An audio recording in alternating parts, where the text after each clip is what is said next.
Vamos a dar inicio a este conversatorio, el cuarto de una serie de conversatorios sobre el seguimiento que hemos intentado darle al proceso constituyente. Estamos todos claros que esto es poco y va a seguir siendo poco. O sea, a este paso lo más probable es que el próximo semestre estemos organizando un encuentro muy similar a este, ya con las temáticas que se vayan dando y se vayan produciendo dentro de la convención constituyente. Así que vamos a dar inicio hoy día. El profesor Francisco Vega nos va a ilustrar a nosotros sobre el tema de las formas de gobierno. Así que le doy la palabra al profesor Vega. Muchas gracias. Bienvenida a todos y todos. Hoy día este tema de la forma de gobierno del régimen, del sistema político, es un tema clásico, viene de la antigüedad, y comprende varios subtemas. La forma de gobierno, pero otros temas también asociados como el sistema electoral, el estatuto de la ciudadanía, etc. En la charla de hoy, en esta breve exposición, nos vamos a ocupar de la forma de gobierno. Y en Chile, debido a que la independencia del país constituyó una revolución política, un cambio de monarquía absoluta española por un régimen presidencialista. No hubo revolución política, pero no hubo revolución social, ¿no? Y el sistema político chileno, la forma de gobierno, fue de las tres grandes constituciones, las más extensas, 1833, 1925 y 1980, un régimen presidencialista, es decir, con atribuciones concentradas en el presidente de la República, que adopta la jefatura de Estado y la jefatura de gobierno en un solo órgano, la presidencia de la República. Esa es la tradición que ha imperado en Chile y que se ha ido reforzando. La Constitución de 1925 reforzó estas atribuciones del presidente de la República. Kelsen hizo una crítica en 1929, señalando que le parecía que tenía tantas atribuciones el presidente de la República en 1929, que era casi una dictadura el régimen chileno para Hans Kelsen. Pero la Constitución de 1980 reforzó todavía más las atribuciones del presidente de la República, y esto se observa desde luego no solo en su carácter de órgano colegislador, de concentrar la jefatura de Estado y jefatura de gobierno, sino también en haberse convertido en el principal protagonista de la legislación en Chile, con atribuciones que no tienen los senadores y diputados, los parlamentarios en Chile, en esta materia. Y esto se refleja, por ejemplo, en las atribuciones exclusivas que tiene el presidente de la República sobre iniciativa de ley. Hay materias que son de iniciativa exclusiva del presidente de la República y que son de principal importancia, desde luego en la materia presupuestaria, financiera, seguridad social, tributos, entre otras. Y este régimen presidencialista que tiene Chile es una de las formas que ha adoptado la democracia. Hay 5 principales regímenes democráticos en el mundo hoy. Está el régimen parlamentario, de origen inglés, Inglaterra, que tiene prácticamente la mayoría de los países de Europa, los países que fueron colonias de Inglaterra, y algunos otros países como Japón o Israel. Está también el régimen semipresidencial, que es el régimen francés, que estuvo en Weimar a comienzos del siglo XX, pero que no prosperó. Lo reincorpora el régimen francés, que es la constitución actual de Francia, y que ha sido adoptado por algunos países como Portugal, Finlandia o Islandia, con matices en cada caso. Y está el régimen presidencial clásico, que es el estadounidense, que es el que imitaron los países latinoamericanos del siglo XIX, cuando se independizan. 50 años antes se había independizado Estados Unidos y había convertido las atribuciones del rey inglés en la figura de un gobernante republicano, con elecciones periódicas, etcétera, pero tomando el modelo de la monarquía, ¿no? Eso es el régimen presidencial, pero que en Estados Unidos mantiene un equilibrio entre el legislativo y el ejecutivo, que en los regímenes presidencialistas se pierde. Se pierde porque los regímenes presidencialistas latinoamericanos refuerzan las atribuciones del ejecutivo, del gobierno, en desmedro del legislativo. En consecuencia, los órganos legislativos están en una posición debilitada con respecto al gobierno. en los regímenes presidencialistas y se rompe entonces, por un lado, la separación funcional de poderes, porque tenemos un ejecutivo que legisla, y por otro lado, el equilibrio de poderes en favor del gobierno.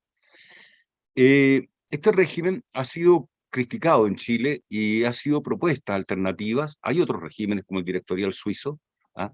Pero no cuenta mucho para estos efectos. Y de modo que me concentro en lo que ha habido. Fíjense que en los años 78 en adelante, el llamado Grupo de los 24 ya empieza a proponer, a estudiar esta materia. Le dedicó 2 o 3 meses, los últimos meses del año 78 y parte del 79, y propuso un régimen semipresidencial para Chile.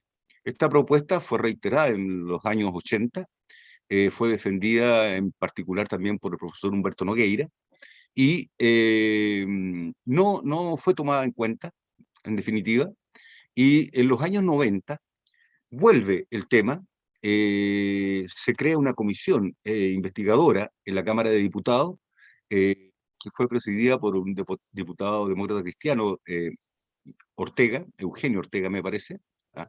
Y él propone como conclusión de esa comisión de investigación, de estudio del régimen de gobierno designada por la Cámara de Diputados, propone el año 91-92, propone un régimen semipresidencial para Chile. Tampoco hubo voluntad política en ese momento, incluso figuras como que estaban en el grupo de los 24 y que después ocuparon cargos importantes en la política de transición chilena, cambiaron de opinión. Dijeron, no, en realidad el régimen presidencialista está bien, ¿no? En la década del 2000, el año 2008, se forma otra comisión de estudio del régimen político en Chile, que fue la comisión que presidió Enrique Jominami, y también propuso un régimen semipresidencial. Sin embargo, quedó ahí, eso no prosperó. No. Después, en la década siguiente, la que nos precede, del 2010 al 2020, también hubo algunos intentos del gobierno Bachelet de proponer, ¿cierto?, en la Cámara de Diputados, un estudio de cambio de régimen político, pero siempre quedaban, por falta de voluntad política, en segundo plano. Y sobre todo en la última década, ya por los problemas que venía presentando el modelo, sistema político chileno en general. De modo que esto no es nuevo, se viene proponiendo un régimen semipresidencial hace 40 años o más, pero no ha sido considerado. Y ahora, en la Convención Constituyente, tenemos que se ha levantado la propuesta de cambiar la forma de gobierno. Y cambiarla, había 3 alternativas. Una, moderar las atribuciones y seguir con un régimen presidencialista moderado. Una segunda, porque se proponía un régimen parlamentario, se propone un régimen parlamentario, y una tercera, régimen semipresidencial. Estas dos últimas son las que tienen al parecer, mayores adeptos al interior de la Convención Constituyente. Y ahí está abierto este debate, es uno de los temas que se va a debatir, hay una comisión, ¿cierto?, que se va a encargar de este tema, y que lo tendrá que presentar a toda la población. Es un tema complicado porque entra en juego con otros elementos de otras comisiones de la Convención Constituyente, por ejemplo, con la forma jurídica de organización del Estado. Hay que tenerlo presente cuando se establece una forma de gobierno, qué forma de Estado vamos a tener.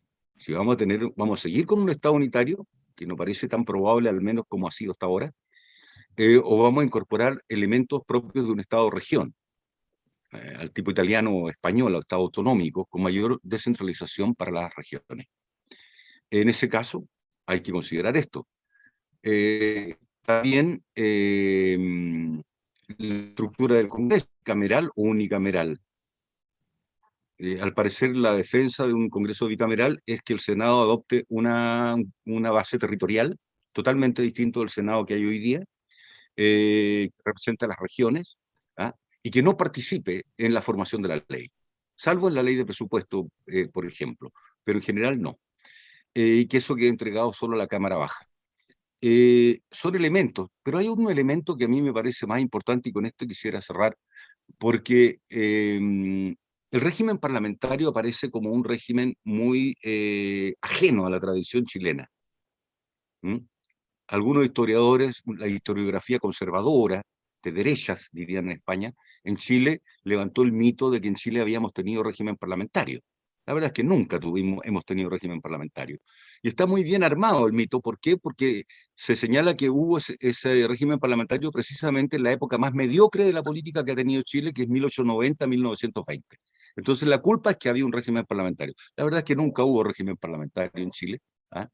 No hemos nunca probado lo que es eso, pero es un régimen que resulta un poco lejano a la tradición presidencialista, y por eso se ha pensado en un camino intermedio, que es el régimen semipresidencial, donde se separa la jefatura de Estado y la jefatura de gobierno, se mantiene la elección del presidente de la República, pero gobierna es un primer ministro, que es el líder del partido con mayoría en la Cámara Baja. Por lo tanto, no lo elige el pueblo al gobernante, sino que lo elegiría, el pueblo elegiría al presidente de la República, pero él tiene otras labores. Quien gobierna la política, quien determina la política nacional e internacional no es el presidente de la República en el régimen semipresidencial, sino que un primer ministro. Y ese primer ministro no lo elige el pueblo directamente, sino que lo elige, es el líder del partido que obtiene más votos en el Parlamento. Entonces, ahí hay un problema. Y aquí entra el último tema que quiero para redondear esto, y es el siguiente: ¿cómo convencer a la gente en Chile de que han elegido siempre al gobernante de Chile en la figura del presidente de la República, que de ahora en adelante ustedes no van a elegir al gobernante? El Parlamento, que dos figuras que tienen una legitimidad institucional en la opinión máxima. O sea, la gente no quiere saber nada de partidos políticos ni del Parlamento. En consecuencia, es muy poco seductora la propuesta, ¿no? La propuesta. Y la única manera, me parece a mí, de que esta propuesta se vuelva aceptable desde el punto de vista de la... es incorporar mecanismos de democracia semidirecta, y que consisten básicamente en incrementar la participación ciudadana en las decisiones de la política, a nivel nacional, regional o local. Y esto significaría decir, sí, sí, usted no, es verdad, no van a elegir al gobernante, va a salir del líder del partido mayoritario en el Parlamento, pero ustedes van a tener revocatoria, van a poder destituir al parlamentario que se aparte del interés general, pueden llamar a un referéndum y destituirlo y nombrar a otro. Eso existe en Estados Unidos, en Ohio, en California, en más de una treintena de estados federados en los Estados Unidos existen instituciones de democracia semidirecta. Esto, la revocatoria existe en California, por ejemplo. Han destituido a dos presidentes de la República en California. Allá los llaman gobernadores, al presidente de California, confundirlo con el presidente federal, pero es eso. Entonces, la única manera es que a la gente se le entregue elementos de participación política que existen en Italia, en España, en Francia, en Estados Unidos, etcétera, en América Latina, en las nuevas constituciones, como iniciativa popular de ley. Derogación popular de ley, que existe en Italia, artículo 75 de la Constitución, está vigente, ¿ah? La gente junta firma, llama un referéndum y puede derogar, revocar una ley dictada por el Parlamento que la ciudadanía estima que se aparta del interés general. Iniciativa popular de ley, derogatoria de ley, y plebiscito o referéndum para asuntos de interés general a nivel regional, nacional o comunal. Y por supuesto, revocatoria.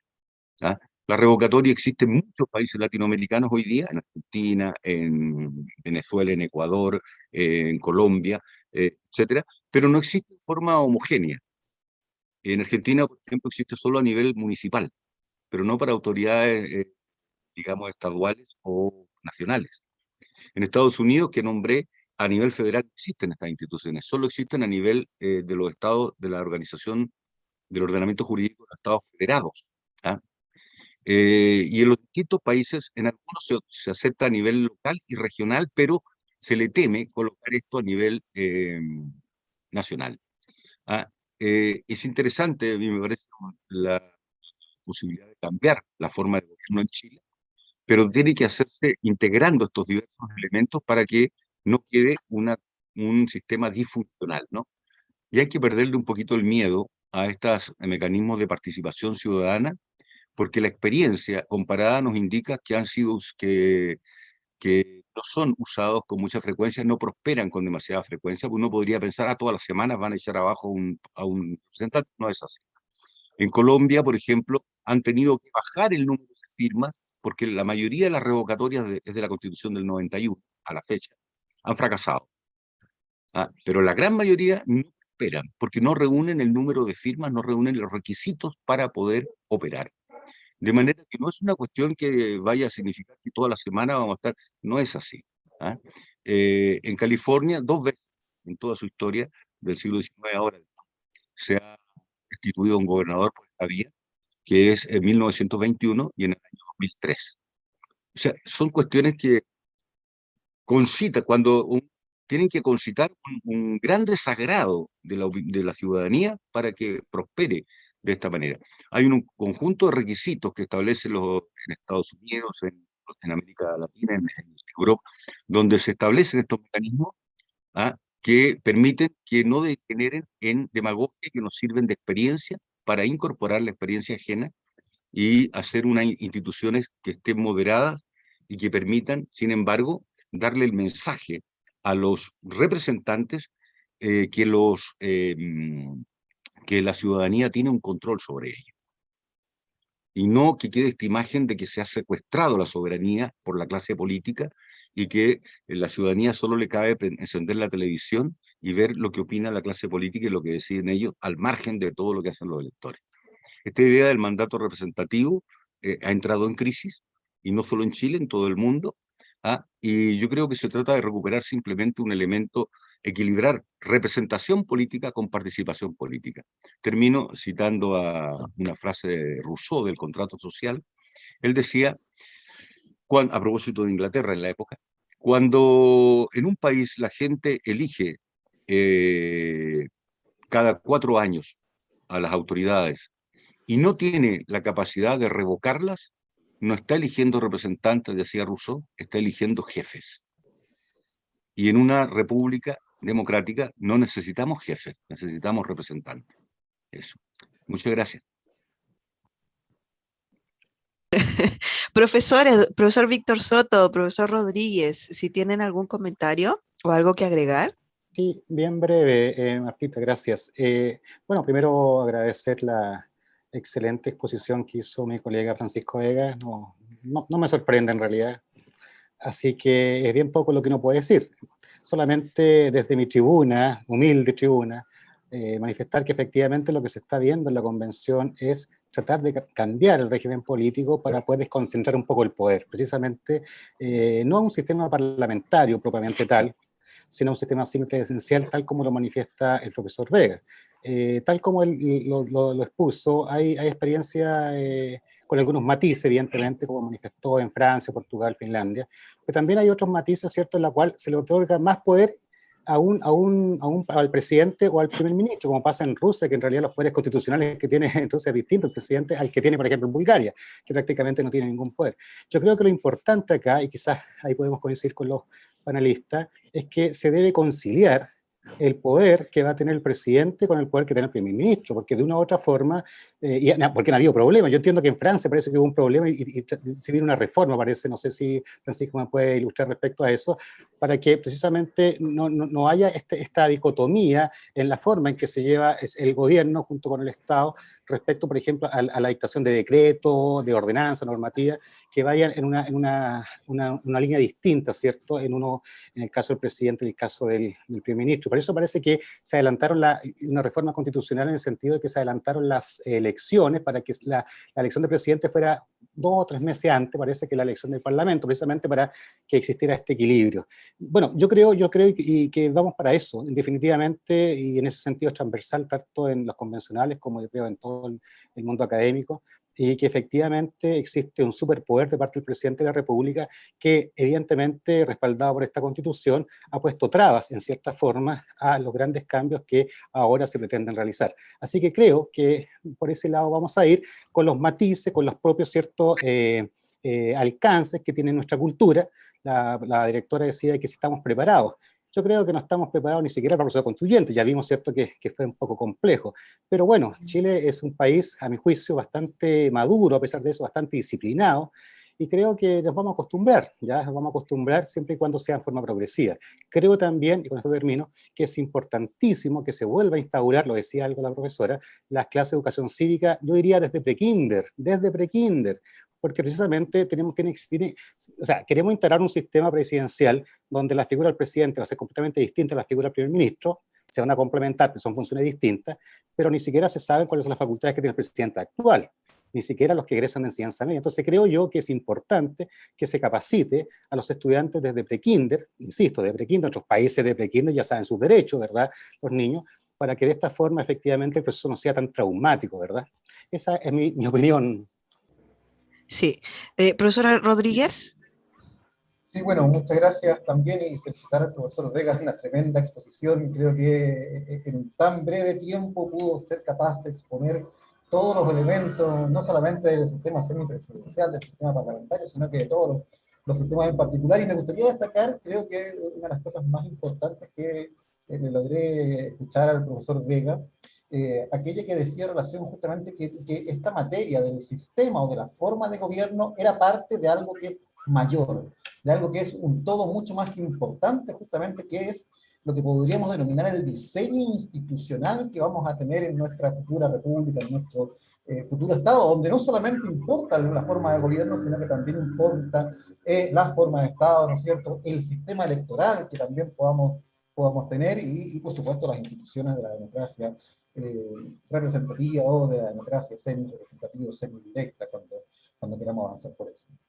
Y justamente en ese aspecto de cómo vamos a diseñar, evidentemente, importa mucho cómo vamos a ir eligiendo los elementos para que estos puedan ir interactuando entre sí.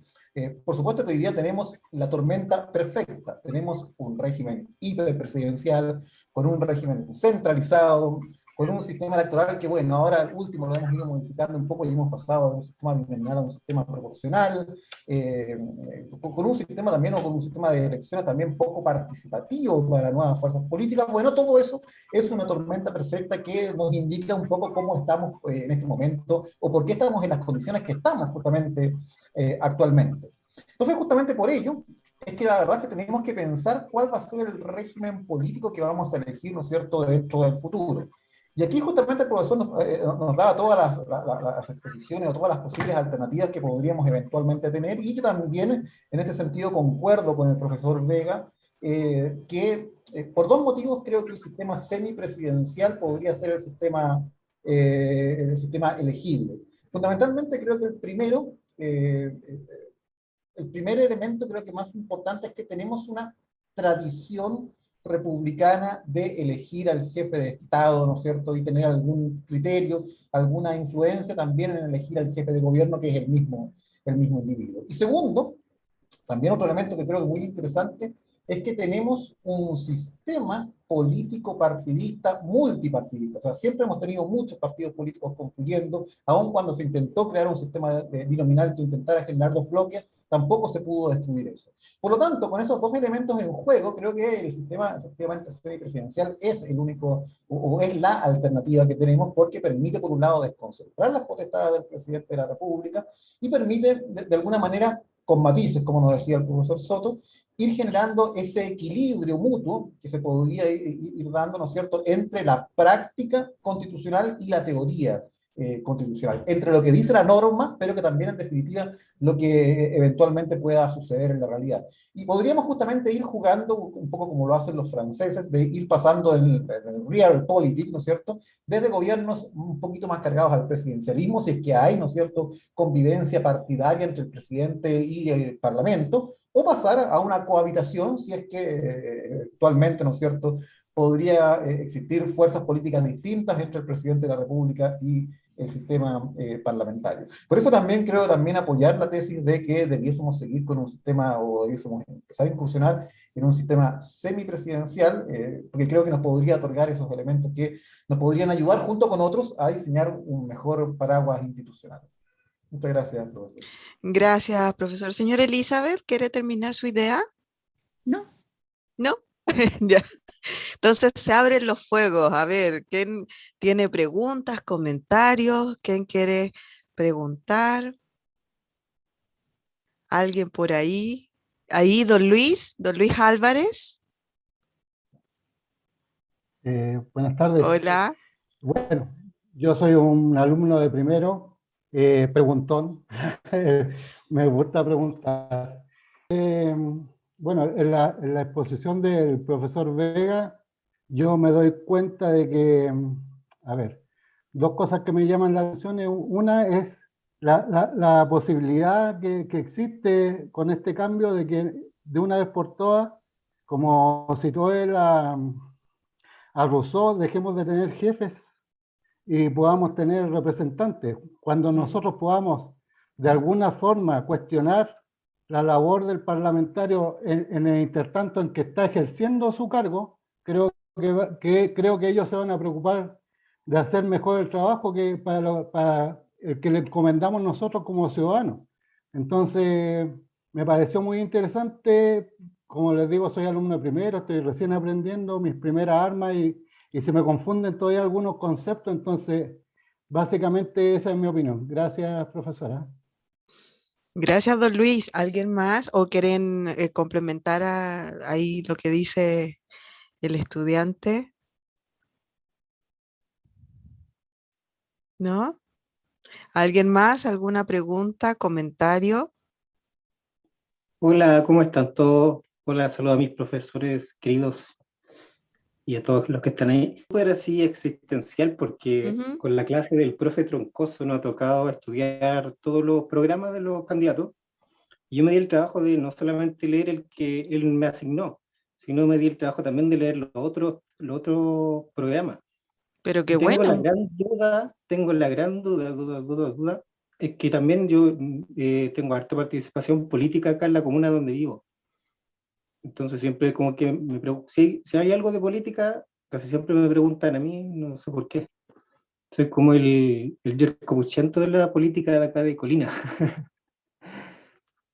Entonces, ayer estaba leyendo el programa de Cast y es súper polarizado, ideologizado lo que él propone en muchos puntos de su programa. Y uno de ellos es el hiperpresidencialismo que él plantea, la persecución política de algunos participantes, manifestantes, como queramos llamarle, disidentes. ¿Y cómo se va a determinar eso, siendo que estamos también junto con un cambio constitucional? Entonces, si se supone que la constitución nueva se está planteando que el cambio del sistema del presidente, que sea menos todavía lo que actualmente el semipresidencial, algo así, pero que no tenga tanta participación y tanto poder el presidente, ¿cómo chocaría con estos programas como el de Cast, la nueva constitución, con el programa, un ejemplo, si es que llegara a salir electo este personaje? Gracias, ¿Se don podría Rolando. Ujú. Profesor Soto, ¿quiere contestar? Sí, bien breve. A ver, en realidad, si nos ponemos a pensar fríamente, la elección presidencial quizá no es la tan importante. La más importante es el proceso constituyente. Porque de una u otra forma, independientemente que haya un plazo para la nueva constitución, independientemente que va a seguir vigente, ¿cierto?, el actual texto constitucional, evidentemente que todas las políticas gubernamentales, públicas, ¿cierto?, y sociales, van a depender necesariamente de este paraguas, ¿cierto?, este gran paraguas que claramente es la Constitución, el nuevo texto constitucional. Por lo tanto, digo creemos porque también soy de esa teoría, de que independiente lo que promuevan algunos candidatos, unos más moderados, otros un poquito más extremos, creo que en cierta forma son voladores de luces, considerando de que estamos en un proceso constitucional que de una u otra forma se va a terminar en forma, a mi juicio, exitosa. Y digo exitosa, y no es que esté haciendo propaganda a la convención, ni mucho menos, pero recordemos que el reglamento de la convención se demoró 3 meses, o menos. El de la Cámara de Diputados se demoró 2 años, y el caso, ¿cierto?, la Constitución del 80, la Constitución Artús se la hizo en 7 años. De tal manera que es exitoso, porque realmente en ese tiempo récord se hicieron 3 reglamentos y además ya están constituidas las comisiones. Por lo tanto, soy auspicioso y creo que efectivamente va a haber un texto constitucional que efectivamente reúna todas las condiciones de un estado de bienestar, ¿cierto?, para que efectivamente se respeten los hechos fundamentales, entre otros, ¿cierto?, que están siendo demandados por tanto tiempo por la ciudadanía. Entonces, en base a eso, independientemente que yo pueda tener una opinión política respecto a el planteamiento del programa de CAS, entre otros, ¿cierto?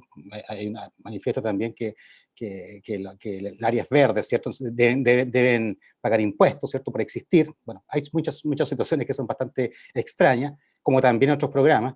Yo creo que, en definitiva, a mi juicio, son simplemente, como dije, palabras de luces, ya que todo esto va a depender de una u otra forma del texto constitucional. No se puede hacer nada si no el texto constitucional lo permite. Y un hiperpresidencialismo que pueda pretender va siempre hay que pasar por la Constitución. O sea, tendría que reformar la Constitución actual o la que va a venir después. Por lo tanto, me parece que hay que tener mucho cuidado con las propuestas de algunos candidatos, porque de una u otra forma no depende solamente de ellos.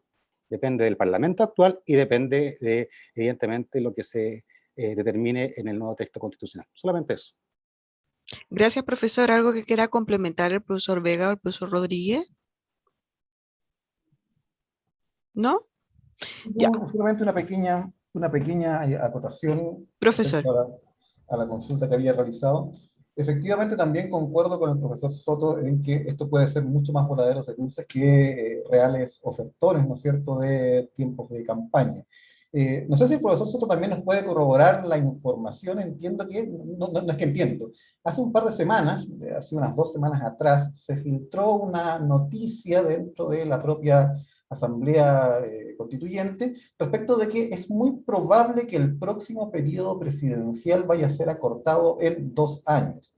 Y justamente se hace o se plantea esa idea de acortar el periodo presidencial para intentar de alguna manera hacer congruente esa idea que nos planteaba el profesor Soto. ¿Esto qué quiere decir? Fundamentalmente que no podemos generar un programa presidencial con una constitución actualmente vigente que sabemos que probablemente dentro de 6 meses, 8 meses, vaya a cambiar. Y por lo tanto resulta de toda lógica que se acorte este periodo presidencial, que el próximo presidente o el nuevo presidente electo vaya a ser un individuo, ¿no es cierto?, de transición, para que en definitiva, ya dentro del próximo periodo el nuevo presidente vaya a tomar las riendas con la actual normativa que nos va a comenzar a regir dentro de como les decía, un par de años más, a más tardar un año y medio más. Entonces yo creo que desde esa perspectiva resulta, como les digo, de toda lógica que tengamos un periodo presidencial un poco más corto, independiente del sector político que actualmente podría obtener el triunfo en esta elección que se viene ahora. Gracias, profesor. ¿Don Rolando se le quedó la mano levantada o...? No, quería como ¿Ya? seguir como aclarando la idea, porque igual lo que entiendo yo por lo que dijeron los profesores es que bajo ningún motivo se podría cambiar esto, porque son medidas que están bajo la norma de la Constitución, ¿cierto?, actual, y tampoco se podría cambiar la nueva que viene. O si se podrían hacer unas modificaciones, porque igual he visto programas que en general entonces muchos no podrían llevar a cabo las propuestas que están generando. Un ejemplo, Parisi, dentro de su programa también está con el tema de bajarle los sueldos a todos los funcionarios públicos, que también está regulado por ley. Entonces tendrían que hacer modificaciones muy grandes a la Constitución actual y a la que viene también. Eso es lo que entiendo yo, ¿cierto? Claro, a eso se estaban refiriendo los profesores con los voladores de luces y esas cosas. Profesor o sea, Vega. Puro cuento. Profesor Vega. Está silenciado. Muy brevemente, estas elecciones son elecciones de poderes constituidos y la convención es un poder constituyente. Está en distintos niveles jerárquicos. El poder constituyente establece a todos los poderes constituidos. Emilio Mías hace 100 años decía, el poder constituyente surge de la nada y lo organiza todo, organiza todos los poderes del Estado. De modo que el nivel de importancia que tienen los poderes constituidos frente al poder constituyente es mucho menor. Y de modo que está condicionado todo lo que hagan o digan los candidatos de estas campañas electorales a lo que en definitiva se resuelve en la Constitución. Eso solamente. Gracias, profesor. Sí. ¿Alguien más que quiera Sí. consultar, quiera Bien breve. preguntar? Bien breve, Profesor Soto. Voy a complementar la pregunta Sí. del alumno y la respuesta de los colegas. Sí, en realidad no está contemplado con ningún punto de vista cortar el régimen presidencial, porque es la constitución actual, como dice el profesor Vega, constituido que nos está rigiendo. Lo que nos implica, eso es súper importante porque hay que saber entender el mensaje, que si el nuevo texto constitucional establece, por ejemplo, que una vez instaurado el nuevo gobierno, se va a proceder a elecciones, ¿cierto? Como una especie de régimen transitorio, bueno, eso tendrá que llevar el gobierno a elecciones, pero eso no significa necesariamente acortar el periodo presidencial, porque eso implicaría una reforma constitucional del actual texto normativo. Gracias, profesor. ¿Alguien más?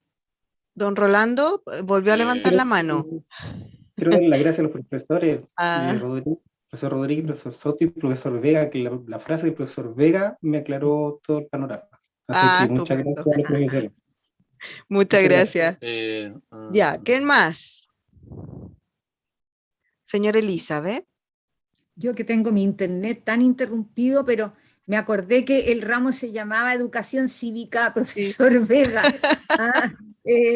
Que hemos hablado tanto del último tiempo de que ese ramo, esa asignatura se dejó de dar en los colegios hace tanto tiempo y yo creo que ha sido una falencia tremenda, ¿ya? Y que se ha demostrado sobre todo en el último tiempo, en esta tormenta perfecta que llamaba el profesor Rodríguez, que en realidad las personas, formación política propiamente tal, es bien poco. La gente más actúa por intuición. Quiero hablar de intuición o de tincá, como se dice, que de formación política. Así que yo a eso le tengo un poquito de susto. Eso es lo que yo quería decir delante. Gracias, señora Elizabeth. Don Genaro. Está muteado. Sí, hola, buenas tardes, compañeros, profesores, y especialmente a la distinguida directora de nuestra escuela, señora Elizabeth Sescovi. Mi pregunta va para el panel, no va para ningún profesor en especial, sino que para el panel. Y tiene que ver, si mal no recuerdo, ellos me pueden confirmar, con el artículo 4 de la actual Constitución Política, que se menciona que nuestro Estado, nuestro país es una república democrática, ¿no? Artículo 4 el que dice que tiene una república democrática. Entonces, yo no sé si sería bueno insertar o aclarar un poco cuáles son los elementos de esta democracia. A lo mejor no es necesario, los profesores me podrán iluminar, y si fuera necesario, si ustedes consideran que el elemento de principio de alternatividad en el poder sería un principio necesario en un concepto de democracia en una constitución, o como elemento. No soy... Gracias, don experto en la Genaro. materia, Profesor Vega. pero hago la pregunta así. Gracias. Profesor Vega. Gracias. Estoy muteado. No. Estoy bien. Gracias. No es necesario. Por democracia se entiende, luego, un régimen político en que es esencial la alternancia del poder. La república es una república democrática. Las repúblicas se definen en tiempos modernos como regímenes políticos en que se eligen periódicamente a las autoridades. Y la democracia complementa eso, incorporando que se hace por sufragio universal, en elecciones transparentes, sin fraude, etcétera, etcétera. De manera que está contenido dentro del concepto de democracia. Hay otros elementos que tal vez puedan considerarse, pero que van a aparecer reforzados con otra frase que está incorporada en el pensamiento de los constituyentes actualmente, entiendo, que es iniciar la Constitución, por ejemplo, en los primeros artículos, con la declaración de que Chile es un Estado social y democrático de derecho, como en la Constitución alemana o como en la Constitución española. Es decir, eso complementa, ¿cierto?, el tipo de democracia que hay, ¿no? Porque hoy día básicamente hay dos figuras democráticas: las teorías elitistas de la democracia, en la que estamos inmersos, y las teorías de la democracia participativa, que incorpora estos elementos de democracia semidirecta, que, ojo, no se pretende que se vuelva la democracia directa, lo que es imposible, nadie pretende eso. Se trata de incorporar elementos que son de participación ciudadana para controlar el poder de los representantes. Eso simplemente. Pero los elementos dentro del concepto de democracia están incorporados a la alternancia del poder y las elecciones periódicas de los gobernantes. Le agregaría así a lo que es el artículo 4 hoy día: Chile es una república democrática, representativa y participativa. Eso es lo que falta. Porque la democracia hoy día es un equilibrio entre representación y participación. Ese equilibrio no está. Y por eso la gente siente que le han secuestrado su ciudadanía, su soberanía, por los representantes. Gracias. Gracias, profesor. ¿Profesores? Profesor Rodríguez, profesor Soto. Profesor Gracias, Rodríguez. gracias, profesora. Bueno, yo particularmente respecto de la pregunta, respecto de si debiésemos o no incorporar en el texto elementos de la República Democrática o elementos de la democracia, si bien es cierto, siempre es importante que se puedan ir incorporando estas frases, ¿no es cierto?, en la Constitución. Creo que lo más importante es que los principios constitucionales que fundan justamente estos elementos, que fundan la República, que fundan la democracia, estén de alguna manera insertos en la Constitución, más que lo literal, ¿no es cierto?, de las propias palabras. Hace un par de semanas atrás conversaba con los alumnos de primer año respecto de la gran discusión que se dio hace unas semanas atrás respecto de haber eliminado creo que un pequeño artículo de el reglamento, la palabra república.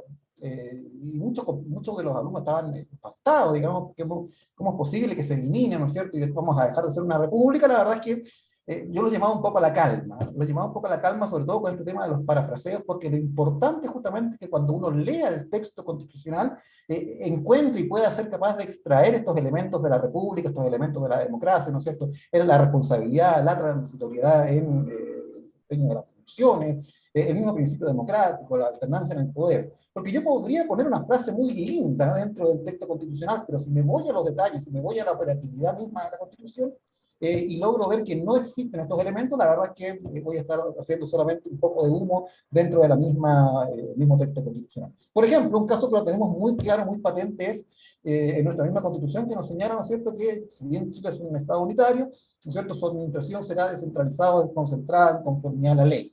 Al menos su administración, ¿no es cierto? Pero cuando uno ve la práctica constitucional, ni siquiera la administración ha logrado ser realmente descentralizada, sino que ha tenido una descentralización bastante mediana, ¿no es cierto?, bastante mediocre. Por lo tanto, la verdad es que ponerse a redactar principios dentro de la Constitución, si no están acompañados en correlato en el mismo texto constitucional, de poco, digamos, creo que serviría. Eso, profesora, muchas gracias. Muchas gracias. Profesor Sí, Soto. solamente quería agregar algo, no sé si tenga tanta relación, yo creo que sí, respecto a lo que decía el profesor Rodríguez, me parece muy acertado. Ya, yo no conocía a Roberto, así que no sé quién será Roberto. A ver, no, solamente que hay que tener cuidado con los anuncios que a veces se hacen con claramente un afán político, propagandístico respecto a lo que está haciendo la convención. Digamos, el comentario, por decirlo así, de uno o dos constituyentes no es la opinión de la convención. Lo digo por lo siguiente, a propósito de lo que decía el profesor Rodríguez, que se ha sostenido, por ejemplo, de que si vamos no va a ser una república, si no somos una república va a ser una monarquía, entonces vamos a tener que, tenemos muchos reyes en Chile, pero no precisamente los que queremos, ¿verdad? Ahora, tampoco se pretende eliminar los símbolos patrios, o sea, que se diga que se quiere eliminar el huemul y poner al perro no sé cuánto que se le llama ahora, no. O sea, la opinión de un convencional, de un constituyente o de un par, no es la opinión de la convención. Entonces tenemos que ser muy cuidadosos en eso, porque se produce ruido, como dicen los periodistas en la comunicación, y produce desinformación. Entonces hay que ser responsables, ellos tienen que ser responsables, pero también nosotros, ¿cierto?, tenemos que ser responsables, que somos de la élite, porque somos estudiantes, porque somos personas que tenemos un grado de preparación desde el alumno primer año ya, para poder filtrar esa información. La opinión de uno o dos convencionales no es la opinión de la convención, y de una u otra forma eso tiene que pasar ya sea por la comisión y ya sea esto por el pleno en su aprobación. Solamente eso. Gracias, profesor. Profesor Troncoso, ¿usted tiene una pregunta? Gracias, Marta. Buenas tardes a todo el panel y a mis colegas también. Bueno, yo soy profesor de estudios políticos, literalmente, así se llamaba cuando yo estudié en la República, y ahora estamos en teoría general del Estado. Y en la teoría clásica de separación de poderes, siempre hemos hablado de 3 poderes del Estado.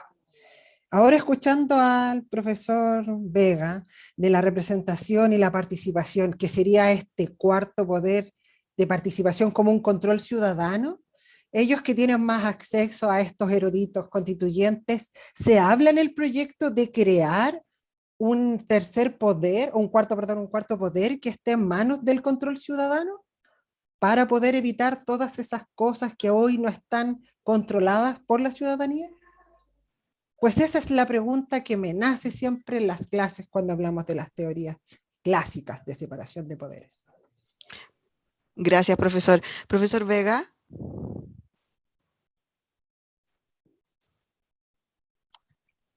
Ahí. Ahí sí. Sí, pero no en términos de cuarto poder, ¿ah?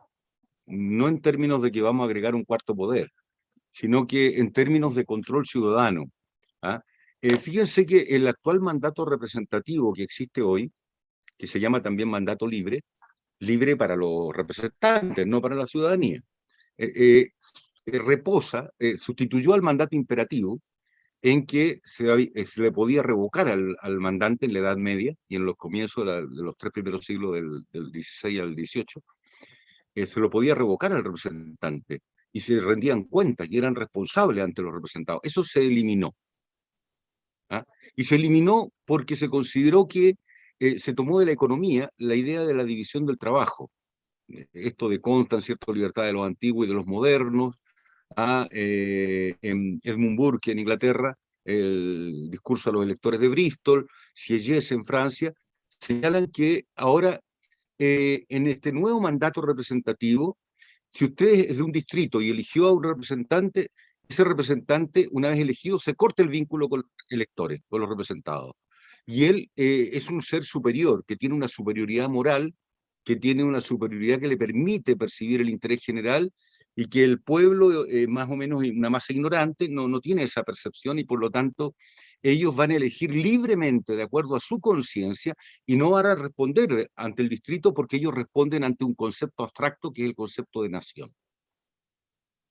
Y como se responde ante la nación y la nación es un concepto, en realidad no se responde ante nadie, y la responsabilidad política de los representantes hoy día en todo el mundo, no solo en Chile, en todas partes con este mandato representativo que hay hoy, significa que Giovanni Sartori lo resume por todo. Él dice, los representantes son responsables políticamente, porque si usted elige un senador por 8 años, y ese senador desde el segundo año lo desilusiona y se aparta del interés general y empieza a promover negocios y cosas particulares y sectoriales, usted no lo puede revocar porque él no responde ante usted como elector, ¿ah? Responde ante la nación, pero es responsable políticamente, dice Sartori, porque usted, cuando él se presente a la reelección, usted lo va a castigar no eligiéndolo. Esa es la responsabilidad que hay hoy día. Esa responsabilidad suena como clases de ética, o como escriba 100 veces en un cuaderno, no lo volveré a hacer. ¿Ah? Es una ingenuidad, eso no sirve para nada. Hay que revocarlo en el momento en que está haciendo sus negociados. Es como una No responsabilidad suspendida al término del mandato, claro, para poder, sería como un convenio de desempeño que deberían tener, lo que ocurre en otras escuelas. Claro. Mis estimados profesores, disculpe la interrupción, pero se nos pasó la hora. Bueno. Se nos pasó la hora. Señora Elizabeth, por favor. No, yo quiero hacer una pregunta nomás a Francisco. Oye, ¿qué es una república social? A ver, la república es lo que no es monarquía ni tiranía, ¿cierto? El gobierno de varios, de muchos. ¿Ah? Social, esa pregunta suena como una pregunta de la Guerra Fría. Nos remite a los años 50, 90 del siglo pasado. Es decir, es que tú dijiste República Social, Democrática y de Derecho como en Alemania, entonces yo me quedé pegada. No, Estado Social y Democrático. Estado social. social. Esa es mi pregunta entonces, profesor. ¿Qué es un Estado social? El Estado social y democrático de derecho implica que en su acento en lo social, que se pone el acento en la solidaridad y en la colaboración, por ejemplo, entre los poderes públicos y los poderes privados dentro de una sociedad, para el progreso de una sociedad, y no en el principio de subsidiariedad, por ejemplo. Ya. Ya. Entonces es un giro diferente, donde el Estado tiene que hacerse cargo, por ejemplo, de garantizar mínimos de salud, de educación, de seguridad social, de derechos laborales, etc. Es una orientación más solidaria del Estado. O Estado de bienestar. Así es. Gracias. Señora Elizabeth, agradecemos, porque estamos justo en la hora. Estamos en la hora y nosotros somos muy cumplidores con la hora. Yo, por supuesto, que les agradezco a los profesores, porque siempre aprendemos, pues. En esto yo por lo menos aprendo no saben cuánto. Y yo pienso que nuestros estudiantes, realmente comparto la opinión de otro estudiante que estaba aquí, que es uno de los delegados, creo, comunicacionales que tenemos, que los estudiantes están perdiéndose esta oportunidad, porque esto está abierto a todo el mundo, y la presencia de los estudiantes la he echado de menos yo. Así que muchas gracias, Arturo, muchas gracias, Víctor, muchas gracias, Francisco, y a los profesores y alumnos que concurrieron a esta sesión. Nos queda todavía la sesión de fines de noviembre y ahí nos veremos nuevamente. Muchas gracias. Hasta pronto. Luego.